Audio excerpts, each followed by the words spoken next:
Olá, bom dia. Noticiário Tortuga debate o desempenho do agro no segundo trimestre e o Instituto Biológico de São Paulo alerta para problemas causados por vírus. Agora.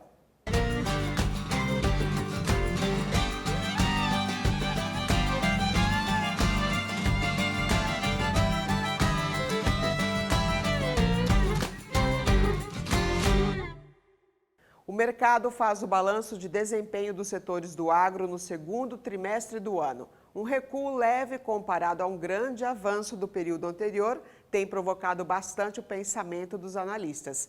Será que há motivos para preocupação? Vamos ouvir o economista e professor da ESPM de São Paulo, Leonardo Trevisan, que já está com Cairo Rodrigues. Isso mesmo, Márcia. Estamos aqui agora com o professor Leonardo, que fala conosco aqui direto de São Paulo. Bem-vindo aqui ao programa Noticiário Tortuga. Bom dia, obrigado a vocês pelo convite. Nós que agradecemos pela sua participação e hoje para a gente bater um papo aqui sobre agronegócios.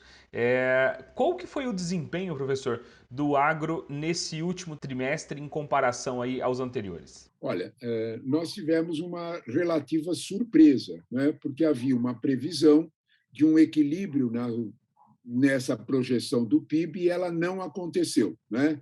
Eu sou sempre contrário a previsões muito negativas, muito prejudiciais. Não foi isso que aconteceu. Nós enfrentamos um trimestre atípico, numa situação absolutamente inesperada, foi um crescimento muito forte de condições climáticas adversas. Então, não adianta, nós vamos ter que trabalhar com esta realidade de que o primeiro trimestre foi especialmente positivo, o segundo trimestre foi mais reservado nisso. O que dá para a gente projetar quando nós olhamos para esse segundo trimestre? Talvez nós já tenhamos batido no fundo do poço. Talvez nós estaremos recuperando essa escalada. Nós temos um quadro de recuperação no mercado interno que, de certa forma, deve facilitar um reequilíbrio dessas situações. As condições hídricas podem se agravar? Podem. Elas podem prejudicar a situação no ano que vem? Podem. Esse é um fenômeno generalizado. Esse não é um fenômeno que está atingindo exclusivamente o Brasil. Olhemos para vários setores no mundo e nós temos condições climáticas bastante agravadas. E, professor, o senhor citou aí esse problema das condições climáticas e também, se a gente colocar aí o deslocamento de compras da China aí para os Estados Unidos, também teve um impacto aqui na nossa produção? Nós estamos enfrentando também uma situação de turbulência nesse mercado externo por escolhas que são até geopolíticas da China. Né? Nós vamos ter bastante cautela quando nós olhamos para o relacionamento Estados Unidos-China. Eles têm pretensões hegemônicas, eles brigam nas grandes questões, mas quando se trata de comércio, tanto um quanto o outro senta na mesa e negocia. Foi isto que aconteceu e isto, infelizmente, nos atingiu. Porque em janeiro deste ano, China e Estados Unidos, já no governo Biden, fizeram uma série de acordos comerciais que estão sendo cumpridos. É preciso ter isso muito claro. Eu tenho um número aqui que ajuda a gente a entender um pouco essa situação. Né? O Brasil vendeu para a China 315.334 toneladas de soja em março deste ano. Quando nós olhamos para isso, tem uma queda de 85% em relação a março de 2020, quando nós vendemos 2,1 milhões de toneladas. Ora, será que os chineses pararam? Será que o gado chinês parou de comer soja? Não. O que aconteceu é que vigorou o acordo comercial entre Estados Unidos e China e eles optaram por comprar a soja americana, que entrou no mercado, e da soja americana que estava acumulada no ano passado, para exatamente cumprir esse acordo. Esta situação vai perdurar? Não. Os sinais do segundo semestre são de reequilíbrio nos nossos embarques para a China. A China está fazendo um reequilíbrio. Isto vai nos afetar? Não inteiramente como nós estamos imaginando. Algumas colheitas nossas têm características muito positivas. Por exemplo, se nós olharmos para as previsões do IPEA, o IPEA tem previsões bastante interessantes para a gente olhar para o segundo semestre. Não é? Milho e cana vão ter recuo. Não é? O café também vai ter recuo. Mas, se nós olharmos a soja, ela vai subir 9,8%. O trigo brasileiro vai ter uma expansão de 36%. Há um reequilíbrio nesta posição, principalmente quando nós temos expectativas construídas de um segundo semestre em que, no cenário externo, há uma reacomodação de tendências, motivado até mesmo pelo crescimento da variável delta lá fora. Esse equilíbrio vai acontecer? Vai. Para 2022, talvez nós tenhamos uma expectativa de recuperação se as tendências climáticas assim o permitirem. Como que o produtor ele precisa se preparar para passar por esses problemas sem se deixar ser afetado de uma forte assim de maneira tão extensa aí principalmente na parte econômica? A primeira das observações que sempre é feita, não é nós prestarmos o máximo de atenção possível às previsões econômicas. Né? Se nós olharmos para as previsões econômicas, observarmos com atenção os cenários, nós vamos ter um processo de nos prepararmos tanto para as expansões como para as fases de contenção. Né? Há sinais mais ou menos claros, vindos, por exemplo, do nosso principal comprador, que é a China, que está fazendo um reequilíbrio no seu modelo econômico. Isto pode ter vantagens para o nosso agronegócio. A China está pretendendo enfrentar desigualdades sociais internas. Isto quer dizer que a China pretende aumentar salários. Isto quer dizer que as pessoas vão pretender consumir mais proteína animal. Isto é benefício para a soja, isto é benefício para o milho, isto é benefício para a carne. Nós temos que ter sempre presente em capital sinais que os mercados nos dão. Talvez esta seja a principal atividade hoje do agricultor moderno. Professor Leonardo, obrigado mais uma vez aqui por esse bate-papo conosco aqui no programa Noticiário Tortuga. Um bom dia para você. Bom dia para vocês também. Muito obrigado pelo convite. Você pode participar do nosso programa. Grave vídeos na fazenda contando sobre os resultados que obtém usando os produtos da marca Tortuga no gado.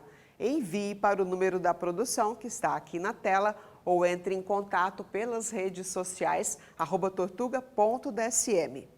Vírus são micro-organismos que podem afetar todos os seres vivos. O controle das viroses muitas vezes escapa das mãos dos produtores, principalmente por desconhecimento e escolhas equivocadas para o manejo da criação ou da cultura.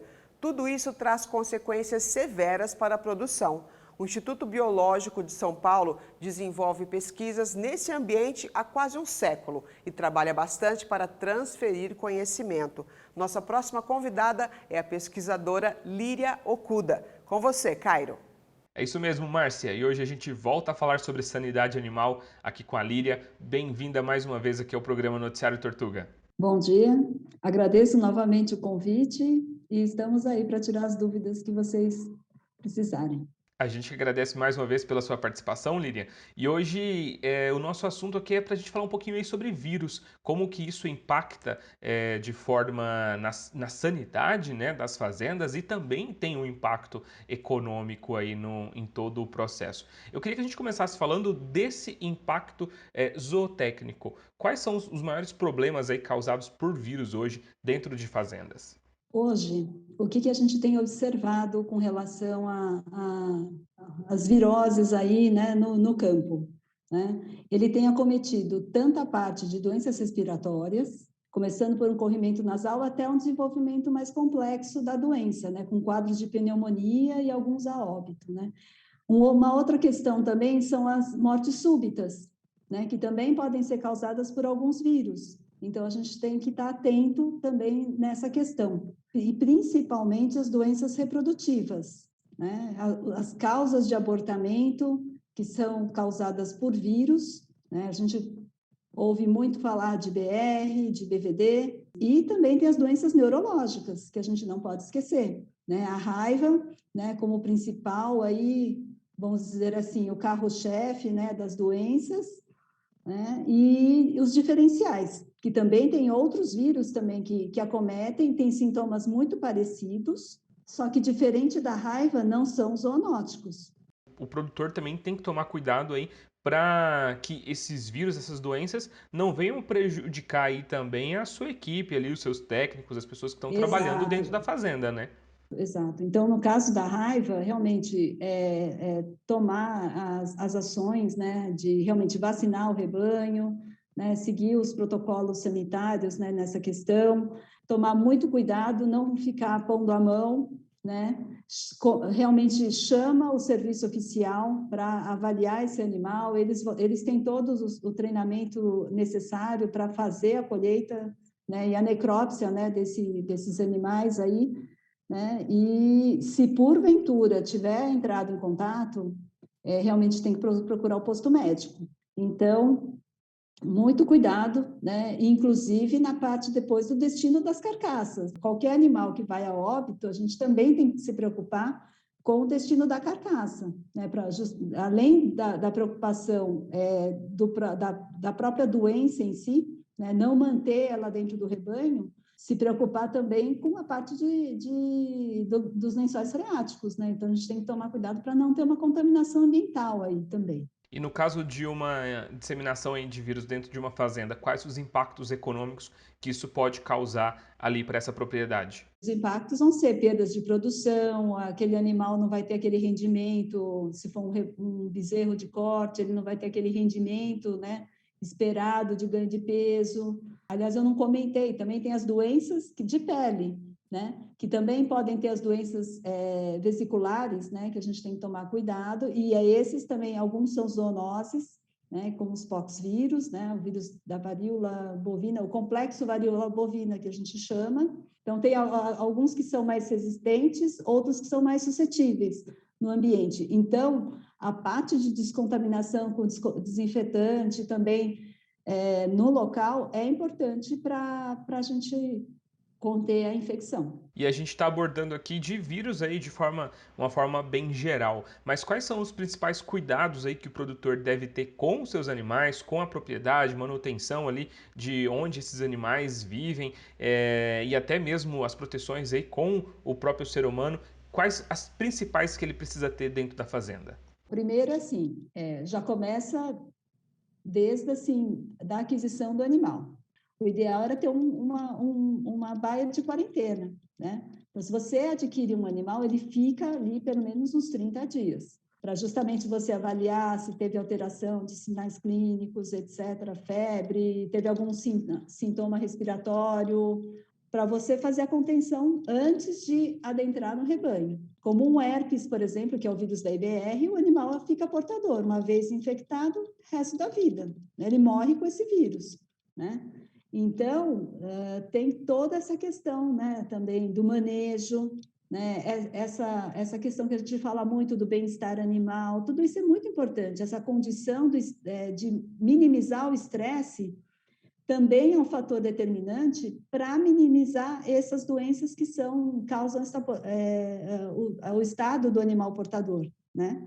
Então, a gente tem que tomar cuidado. E aí, claro, se puder entrar com esquemas de vacinação, também. Então, aquelas que são obrigatórias, né? O produtor já realiza, mas dependendo, aquelas que são voluntárias, né? Que a gente chama aqui, porque não tem programa, né? Nacional, mas aí ele pode adotar. Quero te agradecer mais uma vez aqui pela sua participação no nosso programa de hoje. Muito obrigado, um bom dia para você. Eu que agradeço e sempre precisar eu estou à disposição. Obrigada. E chegamos ao final de mais uma edição do Noticiário Tortuga. Se quiser rever as entrevistas ou os programas na íntegra, acesse o canal do YouTube. Para saber sobre os programas da DSM, vá ao site www.tortuga.com.br. Obrigada pela audiência. Te espero de segunda a sexta-feira, às 8 horas da manhã. Até mais.